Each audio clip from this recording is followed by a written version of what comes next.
शंकर जी दरवाजे पहुंचते हैं तो गणेश जी रोकते हैं, रुक जाइए मेरी माँ नहा रही है। कहते रे तेरी माँ कौन है? अत पार्वती तेरी माँ है, हमारा पत्नी है, हमको पते नहीं है बाल बच्चा का। तुम इतना जवान ड्यूटी दे रहा है, हमको रोक रहा है, भागता कि नहीं? तुलसीदास दुबे जो लिखे हैं, ये नारी नरकों की खान है, पैरों की जूती है, उस शर्म नहीं हुआ इसे लिखते हुए? रामायण में लिखा है, जो पूजिए विप्र सकल गुणहीना, अशूद्र ने गुणगन ज्ञान परवीना। मतलब ब्राह्मण गमार चोर बेईमान कैसनु है, पूजने योग्य है, लेकिन हमारे लोगों में से हर तरह से हर कला से पूर्ण है, फिर भी पूजनीय नहीं। संत न छोड़े संत, चाहे कितनों मिले असंत, अंध भक्त न छोड़े अंध भक्ति, चाहे जूते पड़े अनंत। मंदिर में इंसान से भले मंदिर छुआ जाए, लेकिन मरे जानवर के खाल मंदिर में रह सकता है क्या? खीर खाने से बच्चा पैदा ले? मनु महाराज छींक मारे तो उनके नाक से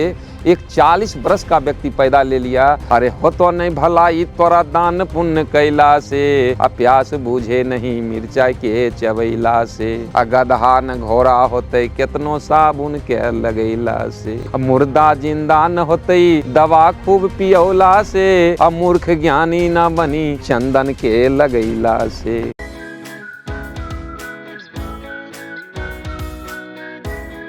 सत्य का विनाश किसी कीमत पर कभी भी नहीं होगा। और सत्य है जितना रामायण महाभारत गीता ये सब दलीली है, इतना दलीली है कि 56 करोड़ देवता और 33 करोड़ देवी का पैदाइश आप जानेंगे तो हद हो जाएगा। मनु स्मृति में तो ऐसा है कि मनु महाराज छींक मारे तो उनके नाक से एक 40 वर्ष का व्यक्ति पैदा ले लिया, जिसका नाम इक्षासु। और मनु महाराज उसको पकड़ना चाहे तो इक्षासु पकड़ने नहीं दिया। इस बात को हमारे लोग मान रहे हैं।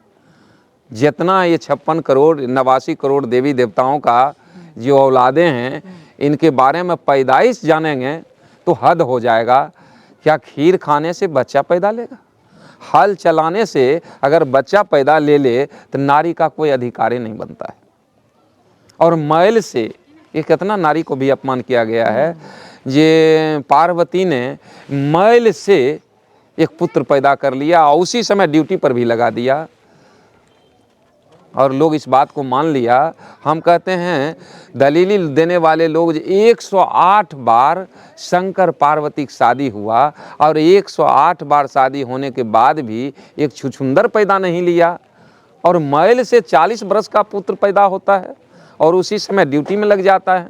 पूरा देश कहते हैं, देश के 80% लोग कहते हैं जे शंकर अंतर्यामी हैं, 3 लोक के मालिक हैं, लेकिन अपने अगर बेटा पैदा भी लिया तो अपने बेटा को नहीं पहचाने, वो रोक देते हैं।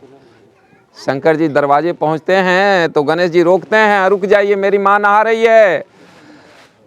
कहते रे तेरी माँ कौन है? अत पार्वती तेरी माँ है, हमारा पत्नी है, हमको पते नहीं है बाल बच्चा का। तुम इतना जवान ड्यूटी दे रहा है, हमको रोक रहा है, भागता कि नहीं? पगला कहाँ से आ गया? कल के हमारी माँ नहा रही, हम नहीं जाने देंगे। हार गया गणेश। तो ये गोसा में उसका सर धर अलग कर देते हैं। अब जिनको लोग कहते हैं अंतर्यामी, 3 लोक के मालिक, वो अपना बेटा को नहीं पहचानता है तो हमको कैसे पहचानेगा? ये हमारे लोग उसके पीछे दीवाने हैं। बंधुओं, जब तक तर्क नहीं करेंगे तब तक हम मानसिक रूप से गुलाम हैं और 1.5% का पंगु हैं। हम कहते हैं रामायण में लिखा है, जो पूजिए विप्र सकल गुणहीना, अशूद्र ने गुणगन ज्ञान परवीना। मतलब ब्राह्मण गमार चोर बेईमान कैसनु है, पूजने योग्य है, लेकिन हमारे लोगों में से हर तरह से हर कला से पूर्ण है, फिर भी पूजनीय नहीं है। इसलिए हम कहते हैं, कुछ लोग कहते हैं जाति खत्म हो गया, पढ़े से पंडित हो। हम कहते हैं किसी कीमत पर नहीं। पंडित का एक फैक्ट्री अलग है, उस फैक्ट्री से अनड़ा बैड़ा लंगड़ा लुल्हा गमार कोई पैदा हो, पंडित है। हमारे समाज से विद्वान भी पैदा लेगा, बाबा साहेब अम्बेडकर जैसे भी, तो पंडित नहीं है। अभी रामनाथ कोविंद पूर्व राष्ट्रपति को मंदिर में जाने से रोका गया, जबकि IAS से रिटायर और भारत के प्रथम व्यक्ति से गिने जाने वाले व्यक्ति राष्ट्रपति से गिने जाते हैं। ऐसे व्यक्ति को पुष्कर मंदिर में जाने से रोका गया कि आप मंदिर के अधिकारी नहीं, मंदिर में नहीं जाएं। वो हाथ जोड़ता है, कहते हैं भाई हम राष्ट्रपति हैं, कल के कुछ भी हैं सर, मंदिर में जाने का। ऐसा सैकड़ों उदाहरण है जो रिश्तेदारी किसी से कर लेता है वो, लेकिन मंदिर में घुसने नहीं देता है। वो जानता है, हर बात को समझता है, वो जानता है जात कोई चीज़ नहीं है। ये रख लीजिए कि मंदिर में इंसान से भले मंदिर छुआ जाए, लेकिन मरे जानवर के खाल मंदिर में रह सकता है, लेकिन इंसान से मंदिर छुआता है। कुछ लोग कहता है कैसे पागल वाला बात करते हैं, जानवर का खाल कैसे रहता है। हम कहते हैं एक ढोलक जो है किसी मरे जानवर के खाल से बना है और वो ढोलक मंदिर में रह सकता है, लेकिन हमारे समाज के लोग अगर मंदिर में घुसते हैं तो उसको रोक दिया जाता है। जे मंदिर में जाएगा, मम्मी मंदिर मेरा छुआ जाएगा। जैसे बिहार के पूर्व मुख्यमंत्री जीतन राम मांझी को मधुबनी में श्री दुर्गा मंदिर में घुसने के बाद गोमूत्र से धोया गया, ये बात कहीं छिपा हुआ नहीं है। इस चैनल के माध्यम से बहुत सारे दूरदर्शन केंद्र से देखा गया, लोग देखा जी मुख्यमंत्री के साथ ऐसा हो रहा है, तो हम आप क्या हैं, आम लोगों के साथ क्या हो रहा है सारे लोग समझ रहे हैं।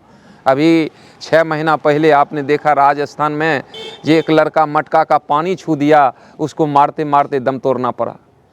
हम कहते हैं राजस्थान में ही जे माँ बेटा पूजा करने मंदिर में चल गई, कहे अछूत मंदिर में कैसे घुस गया, उसको इतना पिटाई हुआ, पिटाई होने के बाद 60,000 रुपया जुर्माना भी हुआ, फिर भी हमारे लोग नहीं समझ रहे हैं। शूद्र गमार ढोल पशुनारी ये सब है ताड़न के अधिकारी, कहने का मतलब ये सब पीटने योग्य है।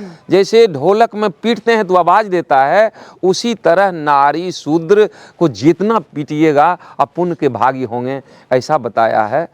और फिर भी हमारे लोग नहीं समझ रहे हैं। हम तो कहते हैं संत न छोड़े संत, चाहे कितनों मिले असंत, अंध भक्त न छोड़े अंध भक्ति, चाहे जूते पड़े अनंत। ये जूता खाना स्वीकार कर लेगा, लेकिन ब्राह्मण को बुलाना नहीं छोड़ रहा है। जो हमको अछूत और नीच कहता है, हम ही से भीख मांग के खाता है, हम ही को जूता मार रहा है, फिर ये हमारा समाज सुधरने के लिए तैयार नहीं है। खास करके हम ये बात करेंगे कुशवाहा और यादव, मतलब ओबीसी जिस दिन सुधर जाएगा देश का नक्शा बदल जाएगा, हर जात सुधर गया, लेकिन हमारा ओबीसी नहीं समझ रहा है इस बात को। जिस दिन ओबीसी समझ गया उस दिन देश का व्यवस्था बदल जाएगा। तुलसीदास दुबे जो लिखे हैं, तुलसीदास दुबे ये नारी नरकों की खान है, अब पैरों की जूती है। अच्छा। उस शर्म नहीं हुआ इसे लिखते हुए, जो नारी नहीं होती तो हम आए कहाँ से, क्या हम पैर से फर रहे हैं। इतना समझ में इतना जूता मारा है, फिर भी उसको समझ क्या कहा जाए। जे पन बरना धन तेली कुम्हारा और स्वपच किरात कोल कलवारा, क्या कहें फिर जिसको अर्थ इतना विषयांतर कीजिएगा, फिर कितनों कहने कैसे पैदल कलकत्ता जाना आसान है, आई बहुजन को समझाना मुश्किल है भाई। अच्छा, तो जब ये आप बयान आ गया है कि रामचरितमानस भेदभावपूर्ण ग्रंथ है, मनुस्मृति भी भेदभावपूर्ण है, आपने बताया कि किस तरीके से उसमें अंधविश्वास और भेदभाव वाली बातें लिखी गई है। अब उस समाज के लोग जो इसको अपना आइडियल ग्रंथ मानते हैं, एक तरफ भेदभाव तो करते हैं लेकिन उसको स्वीकार नहीं करते हैं, शोषण करेंगे लेकिन उसको स्वीकार नहीं करेंगे कि इसको ठीक किया जाए। वो लोग कह रहे हैं कि रामचरितमानस ऐसा नहीं है, लोगों को अर्थ समझ में नहीं आ रहा है, तो क्या कहेंगे, अच्छा है क्या ग्रंथ उसके हिसाब से? ग्रंथ किसी कीमत पर अच्छा नहीं है, लेकिन उसको समझाने का तरीका इतना न है, जो लोग हाथ उठाकर कहता है राम राज चाहिए, तो हमारे लोग हाथ खड़ा कर देते हैं। लेकिन हमारे लोगों को ये समझ नहीं है कि जिस समय राम राज था उस समय न्यायालय और विद्यालय नहीं था, और रेलवे हवाई अड्डा नहीं था, नोट और बैंक नहीं था, देवदासी प्रथा था, हम बहुजनों को गले में मटका कमर में झाड़ू था, हमको नदी नाला पोखर में तालाब में भी पानी पीने का अधिकार नहीं था, सती प्रथा था। तो इस समय उस समय तो राम राज था ना, और फिर राम राज स्थापित होगा तो सब न बंद होगा। स्थापित का मतलब जो पुनः व्यवस्था था वो व्यवस्था होने जा रहा है ना, इस बात को हमारे लोग नहीं समझ रहे हैं। आप बोले हैं कि तुलसीदास दुबे, हाँ दुबे थे वो? हाँ वो ब्राह्मण थे। अच्छा। ब्राह्मण थे तब ने वो अपने हित की बात लिखा, हम लोगों को जूता मारने का काम किया। तुलसीदास दुबे ये लोग भटका रहा है कि ये हनुमान था दलित। अच्छा, चौपाई लिखा हुआ है, इसका भी जिक्र किया है शिक्षा मंत्री, हम आपको सुनाते हैं।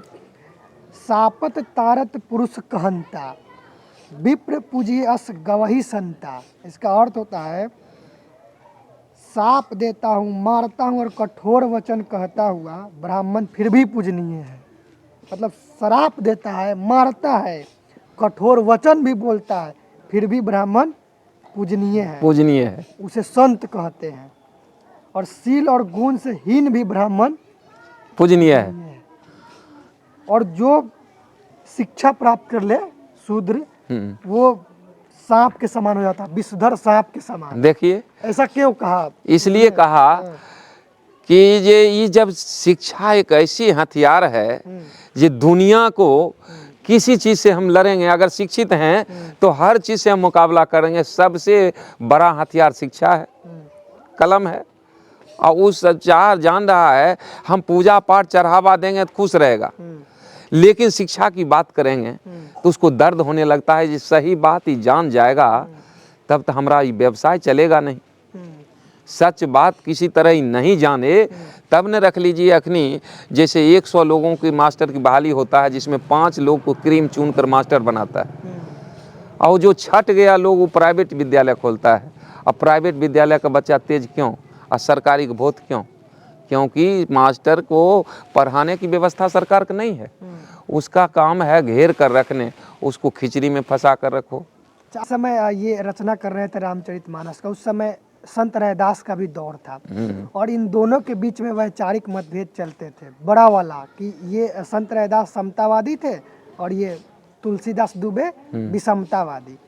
तुलसीदास लिखते हैं पूजिए विप्र सकल गुण ही ना, पूजिए न शूद्र गुण गण ज्ञान प्रवीण। अब उसी के काट में समक्ष लिखते हैं, उसके समानांतर, रैदास ब्राह्मण मत पूजिए जो होवे गुणहीन, पूजिए चरण चंडाल के जो होवे गुण प्रवीण। सही बात। तो किसको बात को आप सही मानते हैं? संत रविदास ने सही बात रखा है, जो जिसमें गुण है उसको पूजिए। और अगर ब्राह्मणे कुल का है और जानवर वाला विचार है तो उसको हम पूजेंगे। अभी पूजने योग्य हैं तो देख रहे हैं, माता सावित्री बाई फूले को याद किए हैं, महामना बुद्ध को याद किए, बाबा विश्वरत्न symbol of knowledge doctor Ambedkar Saheb को याद किए, छत्रपति साहू जी का हम याद किए, क्योंकि ये महापुरुषों ने हम लोगों को इंसान बनाने का काम किया है। तो पूजने योग्य वो न है, और नहीं तो ये इधर देखिए राम हैं, कृष्ण हैं, सबके बारे में जानिए कितना क्राइम कर लिए हैं तब वो महान बने हैं। तो गंगा में नहाइए सब कुछ धुल जाएगा। इतना नहा लिया आज एक आदमी जे पाप के बदला पुण्यो धुआ गया। अच्छा। अब खाली हाथ लौट कर आया। हम तो कहते हैं अरे जे जैसन करी वो वैसने पाई, गंगा नहैला से पाप नहीं धुआई, ये के जैसन जन्म दिहलन सबके माई, तब कैसे देहिया से देहिया छुआई। हम तो सब अपील करते हैं, बराबर कहते रहते हैं, दान पुण्य कैला से कुछ नहीं होता, बाल बच्चा के पढ़वा। हम तो ठेठ भाषा में कहते हैं अरे हो तो नहीं भलाई तोरा दान पुण्य कैला से, प्यास बूझे नहीं मिर्चाई के चबैला से, रे पाप कटता नहीं गंगा में नहैला से, गदहा न घोड़ा होते कितनो साबुन के लगैला से, मुर्दा जिंदा न होते दवा खूब पियौला से, मूर्ख ज्ञानी न बनी चंदन के लगैला से, सर्प ना विष तजे दूध के पियौला से, कटे ना कलेश हनुमान चालीसा पढ़ला से, कौआ ने बगुला होते कपूर के सुंघौला से, पाखंडवाद तभी मिटते जब विज्ञानवादी बात समझला से। इसलिए बंधु जब तक हम नहीं जागेंगे हमारा कल्याण नहीं होगा।